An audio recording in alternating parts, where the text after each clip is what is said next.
Hi hello welcome to our channel Villupuram சமையல். இன்றைக்கி நம்ம சேனலில் ஒரு ப்ரான் கீ ரோஸ்ட்டு தான் பார்க்க போகிறோம். வாங்க வீடியோக்குள்ளே போகலாம்.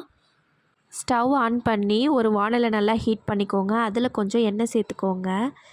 எண்ணெய் கூடவே ஒரு 3 ஸ்பூன் நெய் சேர்த்துக்கோங்க. இது ரெண்டும் நல்லா ஹீட் ஆன உடனே கொஞ்சமாக சோம்பு போட்டு தாளிச்சிக்கோங்க. சோம்பு நல்லா பொரிஞ்சிட்டக்கப்புறம் நம்ம கொஞ்சமாக பூண்டு இடித்து அதை கொஞ்சமாக சேர்த்துக்கோங்க. இன்றைக்கி நான் ஒரு 6 பல் பூண்டை நல்லா இடித்து சேர்த்துக்கிறேன். நல்லா பெரிய பெரிய பூண்டு.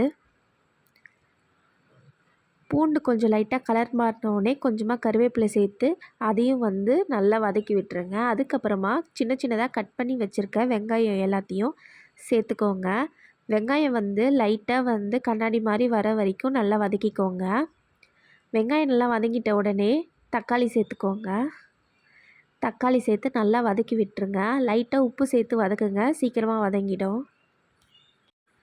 கொஞ்சமாக நம்ம கழுவி க்ளீன் பண்ணி வச்சுருக்க எறாவை சேர்த்துக்கோங்க. சேர்த்துக்கிட்டு வெங்காயம் தக்காளி அந்த எண்ணெயிலே நல்லா வதக்கி விட்டுக்கோங்க. எறா லைட்டாக தண்ணி விடும். அந்த தண்ணி நல்லா வதங்குற வரைக்கும் நல்லா வதக்கி விட்டுக்கோங்க.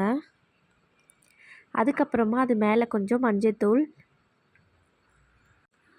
அது கூடவே கொஞ்சமாக மிளகாத்தூள் சேர்த்து நல்லா வதக்கி விட்டுருங்க. இறால் கொஞ்சம் தண்ணி விடும். அந்த தண்ணியே போதுமான அளவாக இருக்கும். வேறு தண்ணி நம்ம எதுவும் ஊற்ற வேண்டாம். ரொம்ப வதங்கிச்சுன்னா ரப்பர் மாதிரி ஆகிடும். இதுவே போதுமான அளவாக இருக்கும். நல்லா வதக்கி விட்டுட்டு சிம்லே வச்சு நல்லா இது பண்ணி விட்டிங்கன்னா இந்த மாதிரி நல்லா வதங்கி வரும். நல்லா வதங்கி உங்களுக்கு கன்சிஸ்டன்சி போதுன்ற அளவுக்கு வந்துச்சுன்னா லாஸ்ட்டில் கொஞ்சமாக நெய் ஊற்றி இன்னும் 2 வதக்கி இறக்கி வச்சுக்கோங்க. இறக்குறதுக்கு முன்னாடி கொஞ்சமாக கொத்தமல்லி தழை தூவிக்கோங்க. ஃப்ளேவர் நல்லா இருக்கும்.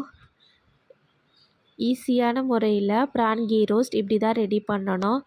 நீங்களும் ட்ரை பண்ணி பார்த்துட்டு மறக்காமல் கமெண்ட் பண்ணுங்கள்.